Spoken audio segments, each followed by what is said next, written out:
Meus irmãos, no início dessa semana, eu não sei precisamente dizer se foi segunda ou terça-feira, eu estava na cozinha da minha casa, Gil estava trabalhando, eu estava lavando alguns talheres, e eu lembrei de um corinho, aquele corinho que diz, como o relâmpago que sai do Oriente se mostra no Ocidente, assim será a vinda do Filho do Homem.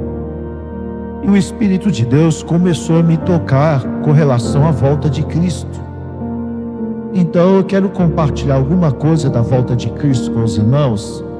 E essa mensagem não é uma mensagem para preencher uma agenda da igreja, uma obrigação que o pastor tem que ter em pregar.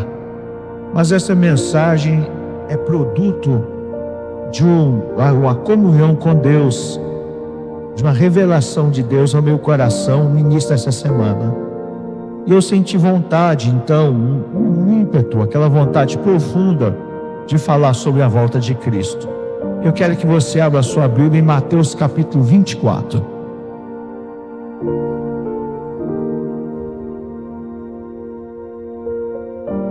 Capítulo 24, a partir do versículo 32.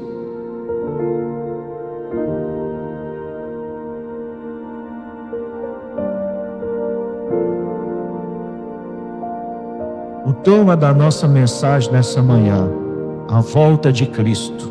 Somente essa frase, a volta de Cristo. Vamos ficar de pé só mais essa vez. Aprendei, pois, a parábola da figueira, quando já os seus ramos se renovam e as suas folhas brotam, sabei que está próximo o verão. Assim também vós, quando vides todas essas coisas, sabei que está próximo a porta.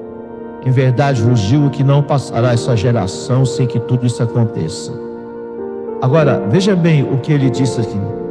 Sabei que está próximo do verão. Ele faz um paralelo com uma figueira. Quando os seus ramos brotam, a flor na figueira, nós sabemos que vai dar o figo. Então, há sinais da volta de Cristo. Os sinais se encontram a partir do versículo 4, no capítulo 24. Vamos ler rapidamente. Ele lhes respondeu: vede que ninguém vos engane, porque muitos virão em meu nome, dizendo eu sou o Cristo, enganarão a muitos. E certamente ouvireis falar de guerras e rumores de guerras. Vede, não vos assustei, porque é necessário assim acontecer. Ainda não é o fim. Porquanto se levantará nação contra nação, reino contra reino, e haverá fomes e terremotos em vários lugares. Porém, tudo isso é o princípio das dores. Então sereis atribulados e vos matarão. Sereis odiados de todas as nações por causa do meu nome. Nesse termo muitos vão te escandalizar, trair e odiar uns aos outros. Levantar-se-ão muitos falsos profetas e enganarão a muitos. E por se multiplicar a iniquidade, o amor se esfriará de quase todos. Aquele, porém, que perseverar até o fim, esse será salvo. E será pregado este evangelho do reino por todo o mundo para testemunho das nações. Ainda outro sinal. Quando pôs vides o abominável da desolação de que falou o profeta Daniel no lugar santo, quem lê entenda. Então que estiver na Judéia fujam para os montes, quem estiver sobre o eirado não desça a tirar nada de sua casa, e quem estiver no campo não volte atrás. Amém. Versículo de número 29. Logo em seguida, a tribulação daqueles dias, o sol escurecerá, a lua não dará sua claridade. As estrelas cairão do céu, os poderes do céu serão abalados. Então aparecerá no céu o Filho do Homem. Todos os povos da terra se lamentarão, verão o Filho do Homem vindo sobre a terra com poder e grande glória. Agora voltemos ao 32. Aprender, pois, a parábola da figueira, quando já os seus ramos se renovam, as suas folhas brotam, sabei que está próximo o tempo. Assim também vós, quando vides todas essas coisas, sabeis que está próximo a porta. Em verdade vos digo que não passará esta geração sem que tudo aconteça. Passará o céu e a terra, porém as minhas palavras não passarão. Mas a respeito daquele dia, ora, ninguém sabe, nem os anjos do céu, nem o filho, senão o Pai. Pois assim como foi nos dias de Noé, também será a vinda do Filho do Homem. Porquanto assim como nos dias anteriores ao dilúvio, comiam, bebiam, casavam, davam-se casamento, até o dia que Noé entrou na arca. E não perceberam senão quando veio o dilúvio os levou a todos, assim será também a vida do Filho do Homem. Peço a Ti a Tua graça e a Tua ajuda, Deus, para que eu possa cumprir o papel que devo. Ajuda a Tua igreja a entender o que deve também, em nome de Jesus. Os irmãos podem se assentar. Meus irmãos, é bem claro, a Bíblia é bem clara, ela é bem sucinta em dizer que nós não sabemos a hora e o dia da volta de Cristo. Se soubéssemos, seria fácil, porque nós prepararíamos, nós não mediríamos esforços para melhorar a nossa vida a fim de que fôssemos salvos. Entretanto, o Senhor Deus não permitiu que ninguém soubesse o dia, nem mesmo seus anjos que residem com Ele foi-lhes revelado o dia do seu retorno. Entretanto, o Senhor não nos deixou ignorantes e nos suspense. Não obstante Ele não ter dito o dia, Ele falou sobre uma época, uma ocasião, quando determinados fatos se desenrolarão. Então, quando esses fatos desenrolarem, então não é que está dizendo o dia, mas está dizendo que está próximo. Então Jesus nos capacitou, nos informou sobre elementos que falam da aproximação da volta de Cristo. A nossa geração está mais perto da volta de Cristo que a geração passada, do que as gerações que viveram no passado. Nós estamos mais preparados no sentido de estarmos mais perto. Então, irmãos, Cristo falou sobre esse assunto para os seus discípulos, pregando sobre o retorno dele. O problema do retorno de Cristo não é somente a aparição de Jesus, não é somente que ele vai aparecer entre as nuvens e todo olho verá e toda língua confessará que ele é Jesus Cristo. Não é somente a aparição. Junto com a aparição de Cristo vem o seu juízo, vem o final de todas as coisas. Então o fenômeno do desaparecimento de toda a humanidade e de todos os corpos celestes, de todo o oceano, de todos os planetas, dar-se-á nessa ocasião. Tudo acabará, tudo deixará de existir. A Bíblia diz que os céus, como fogo, se desfarão. Só que parece que o povo não atenta para esse fato. Constantemente eu ouço falar que aquele relógio dos cientistas está aproximando o ponteiro da meia-noite. Mas parece que a terra não se preocupa com isso. O Jesus então fala sobre esses sinais. E ele diz: assim como foi nos dias de Noé, assim será a vida do Filho do Homem. Aí ele diz como foi no dia de Noé. O que aconteceu nos dias de Noé? O que ocorreu nos dias de Noé, quando a arca estava para partir? Porque assim como foi nos dias de Noé, também será a vinda do Filho do Homem. Porquanto assim como nos dias anteriores ao dilúvio, comiam, bebiam, casavam e davam-se em casamento, até o dia que Noé entrou na arca. Então veja bem que a Bíblia é muito clara em falar de um despreparo, de um descuido, de um fato que foi ignorado, que era a questão da arca. Então eu vou falar um pouquinho da arca de Noé, para depois nós falarmos sobre o retorno de Cristo. Quando Noé construiu a arca, nós não temos notícias a respeito se ele divulgava, se ele informava, se ele falava o motivo da construção daquele barco. Aliás, barco não, era um caixote. Não sei se os irmãos sabem, a arca não foi construída numa praia, como que para ser puxada, içada para o mar. A arca não foi construída com o casco empinado. A arca foi construída quadrada. Todos esses filmes que a gente assiste, ou quase todos a respeito de Noé, uma grande maioria não reflete aquilo que a Bíblia diz. A arca foi construída num lugar seco. Deus não chamou a arca de barco, de um navio. É como se alguém construísse uma arca no quintal de sua casa. Muito possivelmente, Noé construiu aquele barco na terra em que ele tinha. E as dimensões daquela arca eram dimensões quadradas. Portanto, a arca não foi feita para navegar. Ela não tinha leme, não tinha velas. A arca, ela repousaria, ou ela iria parar no lugar que Deus quisesse. Há essa impressionante informação que eu passo para os irmãos. Só que lá em Gênesis, quando descreve-se essa história, nós não temos detalhes. Muito provavelmente, aquela arca, a construção daquela arca, chamava a atenção das pessoas que residiam ali perto de Noé. E quem sabe chamava a atenção de toda a cidade.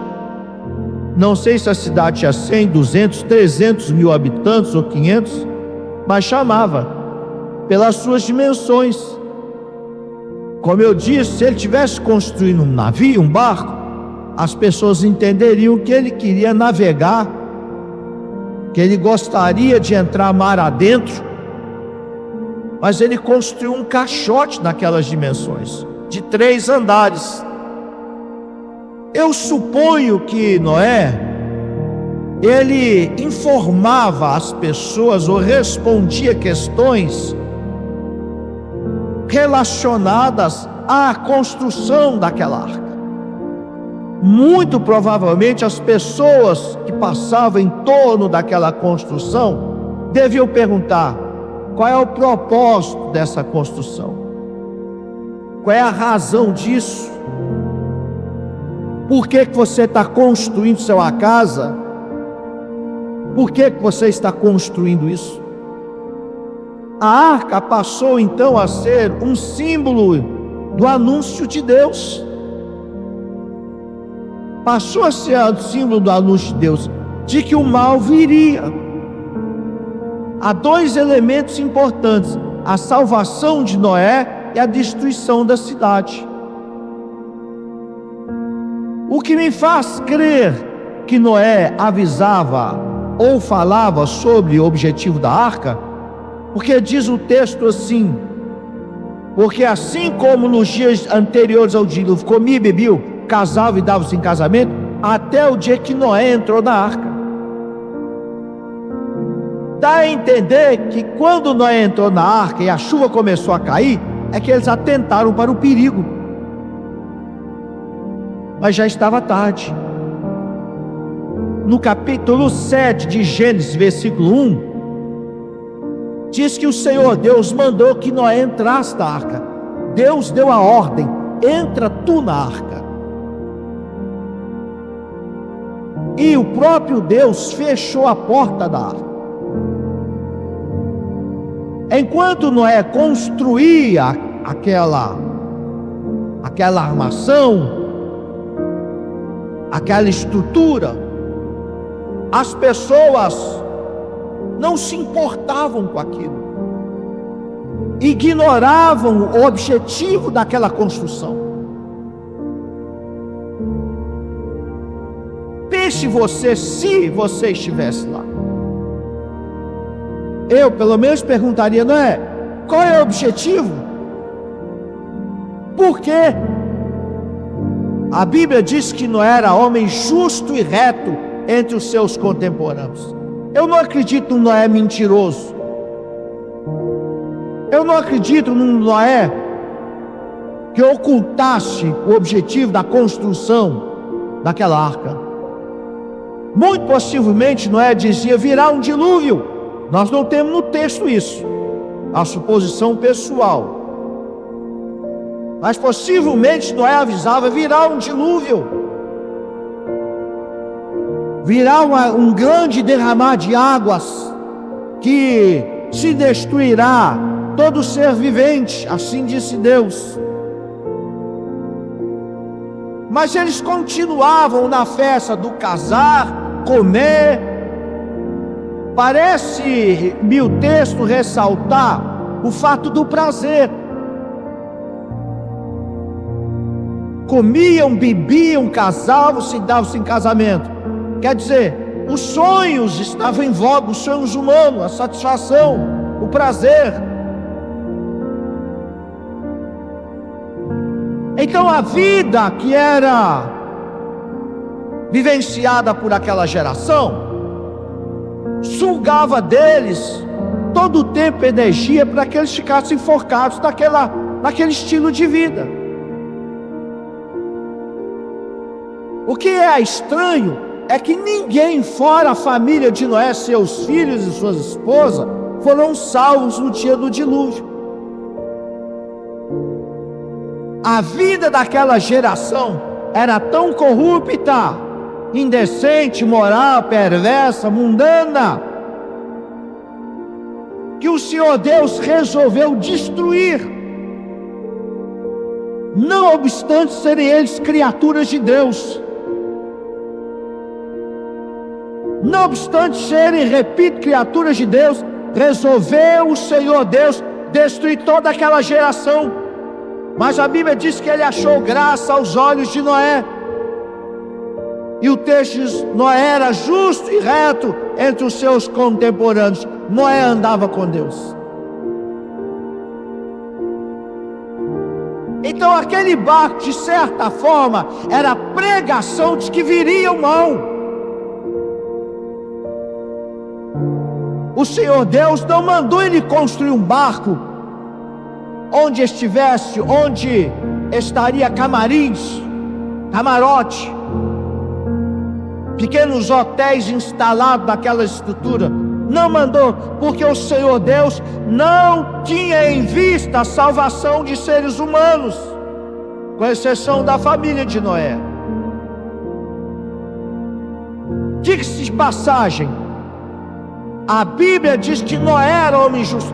Nem sei se a família dele tinha a mesma proporção de justiça e santidade como ele tinha. Nem sei.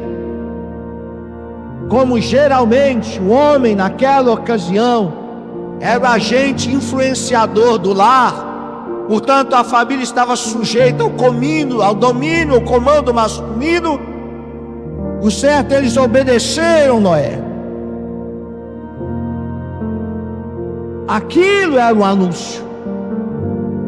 Noé levou muitos anos. Há quem diga que Noé levou 100 anos para construir aquela arca.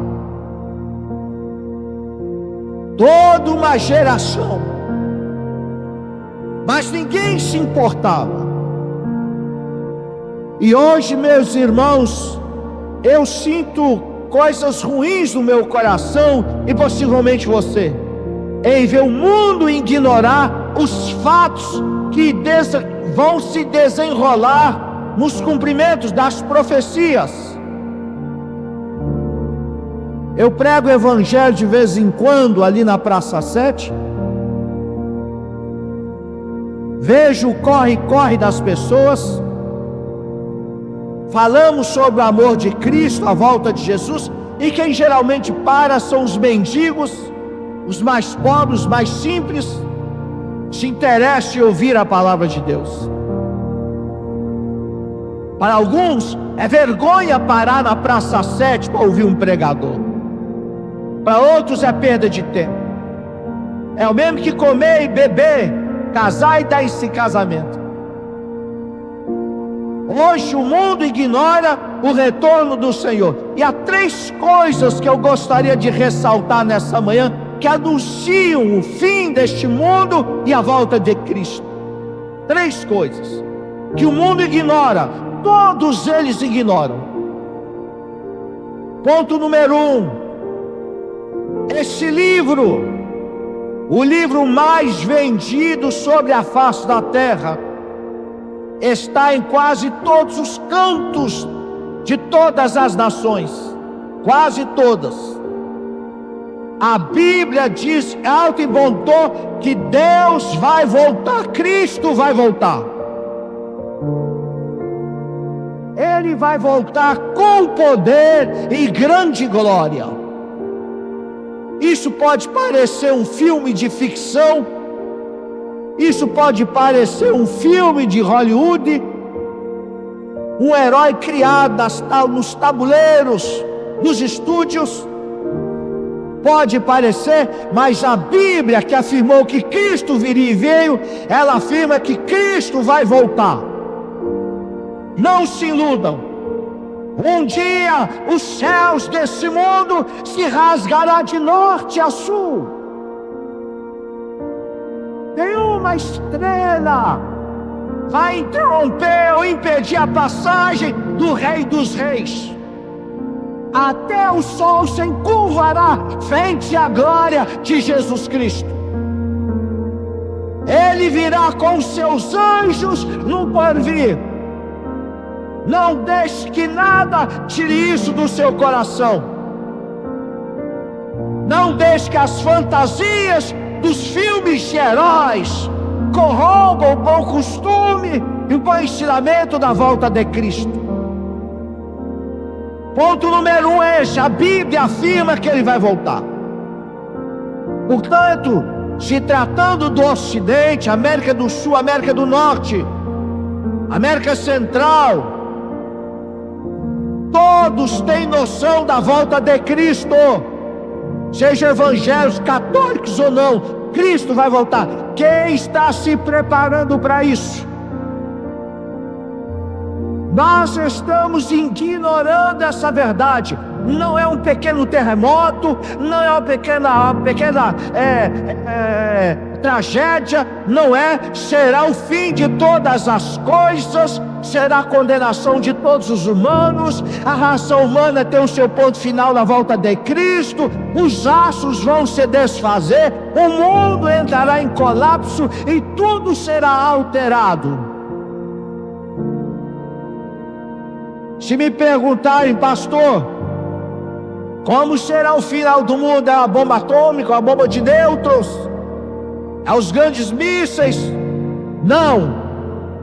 Isso pode acontecer entre uma e outra guerra, mas a Bíblia diz que quem dará o ponto final da história é Cristo nos ares, é Jesus voltando.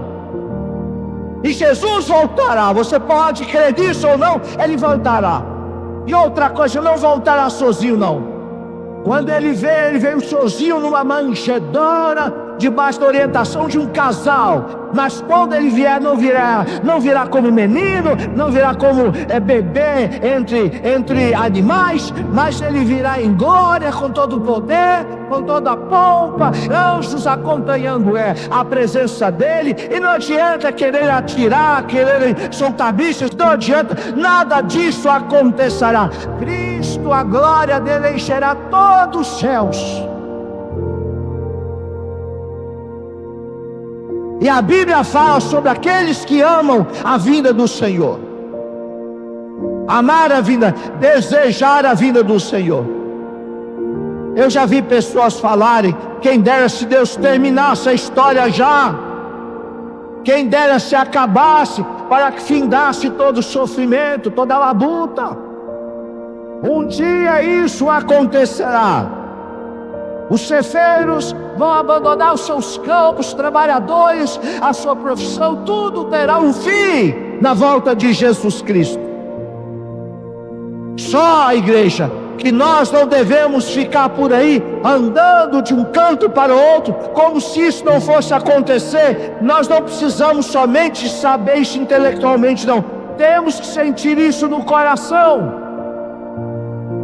Algumas pessoas vivem como se Cristo não fosse voltar. elas sabem disso na cabeça, mas não sentem na alma. Nós precisamos de estar vivenciando essa verdade, de que tudo acabará. É verdade, temos que estudar, temos que trabalhar, temos que casar, nós temos que ir, mas tudo isso é em segundo plano. A Bíblia diz: buscar em primeiro lugar o reino de Deus, a sua justiça, as demais coisas vos serão acrescentadas. Quando a porta da arca se fechou, nuvens escuras começaram a vir sobre todos os céus desse mundo. O tempo ficou escuro, ficou frio, gélido. A Bíblia diz que as comportas do abismo, ou seja, do mar, as fontes do mar, começaram a vomitar água para fora dos seus limites. As pesadas nuvens que Deus trouxe começaram a derramar água. 40 dias e 40 noites. Aquela chuva não foi para tornar fértil o solo, não foi para trazer um clima agradável, mas aquela chuva era juízo de Deus para a destruição de todo o mal, de tudo aquilo que não prestava. A possibilidade de um ser humano chegar a um adubo de cemitério. Por isso a Bíblia diz que nós devemos nos preparar, estarmos alertas dentro do nosso coração. O nosso comportamento, a nossa vida, são um comportamento irrepreensível, uma vida no altar de Deus. E tem outro detalhe: além de aguardar a volta de Cristo, que culminará no término de todas as coisas, nós temos a morte que chama todos os dias. Dizem que a cada segundo morrem 2 pessoas no mundo. A cada 1 minuto, 120 pessoas morrem no mundo. Nós não podemos ignorar o fato da volta de Jesus Cristo. Por isso Deus não deixará que os tabloides anunciem, televisões anunciem. Não ficaria bem na Rede Globo, nas SBT ou Record, a imagem de Jesus anunciando que vai vir tal dia, ao lado de mulheres seminuas, propaganda de cigarros, e não fica bem essas coisas. Por isso Deus mesmo dirá o dia, acontecerá no dia que Ele quiser, só Ele sabe. E a Bíblia diz: e não perceberam, senão quando veio o dilúvio. Estavam completamente ignorantes no sentido do final, da construção da arca, do início da chuva. Quando Deus fechou a porta da arca, não abriu mais. Essa porta da arca aponta para a porta da graça. Há um grande navio percorrendo por todo esse mundo. Todos quantos quiserem a salvação têm a oportunidade de entrarem na arca de Deus, que é levada pelo vento do Espírito para o caminho da salvação. Entretanto, são muitos poucos aqueles que estão entrando e se importando com a volta de Jesus Cristo. Até mesmo cristãos, alguns chegam a afirmar que isso é ilusão.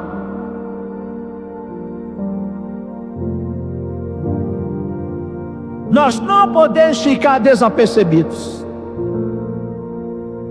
A qualquer momento, pode ser nessa geração ou não, pode ser daqui 50, 200, 300, eu não sei, mas que Cristo virá.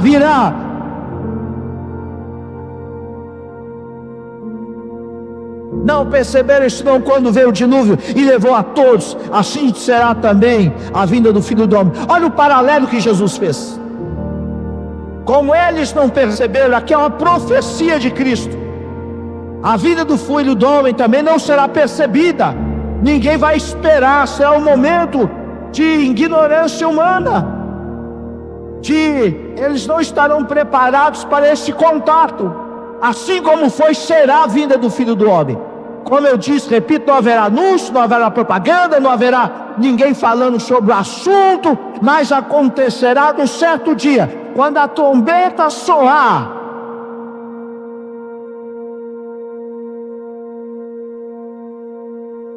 Então, irmãos, nós temos que cumprir os nossos papéis como cidadãos desse mundo. Entretanto, o nosso coração tem que estar firmado no Senhor. Eu estava lavando algum talher, mas pensando nas coisas de Deus, ouvindo o Espírito de Deus falar. E o Senhor quer falar ao seu coração. Agora eu quero deixar algumas verdades aqui que vai talvez mexer com você, entristecer o seu coração, mas eu preciso falar. Se quando Cristo voltar, se a minha família não estiver preparada, ela fica. Se a sua família não estiver preparada, fica também. Deus não tem política de boa vizinhança.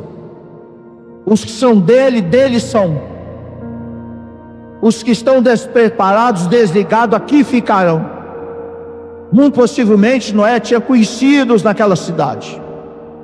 Não sei se ele tinha mais parentes. Devia de ter um primo, uma primo, um sobrinho. Ele casava ali, ele tinha sogro ou sogra, devia de ter algumas pessoas conhecidas. Entretanto, entrou ele, os seus filhos e a mulher dos seus filhos. Somente a família. Não houve mais. Não que Deus não os quisesse, não quisesse salvar a todos, mas porque todos haviam se corrompido. Pelo fruto se conhece a árvore. Há necessidade da nossa família também ter um encontro com Deus. Não é porque você é santo e salvo que está garantida a salvação da sua família. Isso é importante, é evidente, isso ajuda, mas não é o final de todas as coisas. Nós precisamos de anunciar para os nossos a volta de Cristo, o retorno de Jesus em juízo. Oxalá que Jesus viesse para reinar somente, que ninguém morresse, que não houvesse perdição de ninguém, mas não é isso que a Bíblia diz. Haverá juízo sobre toda a terra. Vocês não estão ouvindo falar dessas tragédias na Colômbia? Não estão ouvindo falando dessas tragédias aqui na América? Quem pode evitar uma tragédia maior? Primeiro ponto, a Bíblia anuncia a volta de Cristo. Segundo ponto, os crentes anunciam a volta de Cristo. Eu vou falar como se eu não fosse um. A maior parte dos incrédulos que já ouviram um crente falar, já ouviu o crente falar sobre o retorno de Cristo. E nós não podemos nos calar com relação a isso. Eles precisam de ouvir. Quando era pequeno eu ouvia dizer: em 2000 chegará, em 2000 não passará, sobre o retorno de Deus e o final do mundo. Eles precisam saber que haverá um final de todas as coisas. O mundo não é seguro, a vida não é segura. Precisam entender, precisam ouvir a respeito do retorno de Jesus Cristo, o juízo de Deus. E a Bíblia continua: então 2 estarão no campo, um será tomado, deixado, 2 estarão trabalhando, um moinho, uma será tomada, deixada. Portanto, vigiai, porque não sabeis nem dia que vem o vosso Senhor. É vigiar. Aqui, irmãos, é você ter o foco na vida com Deus. Não se inclinar para a direita ou para a esquerda. Ser prudente no caminho do Senhor.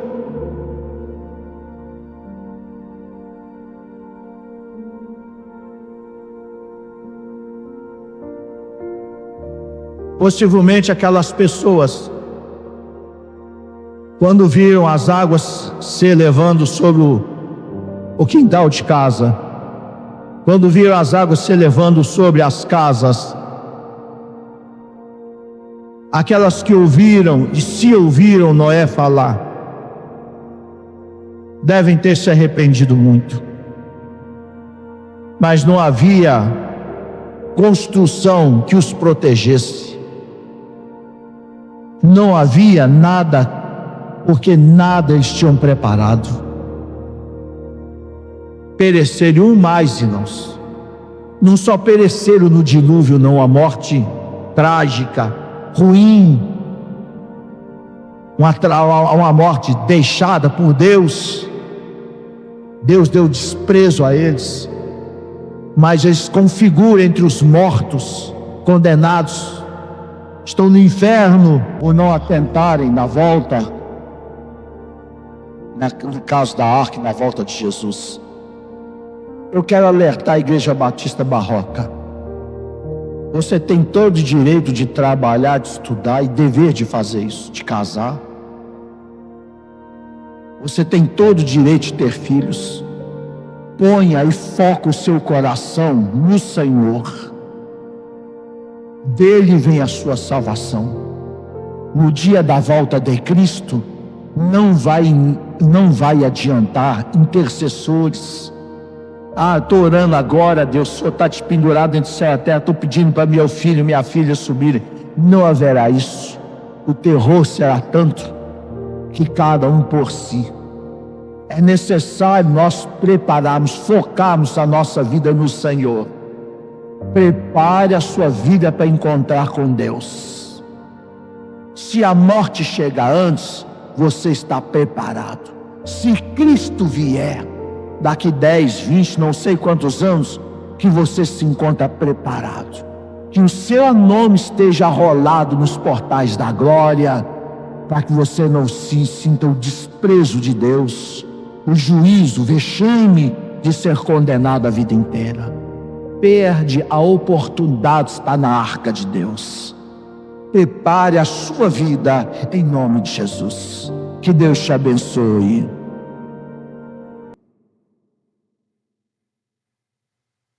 Vamos ficar de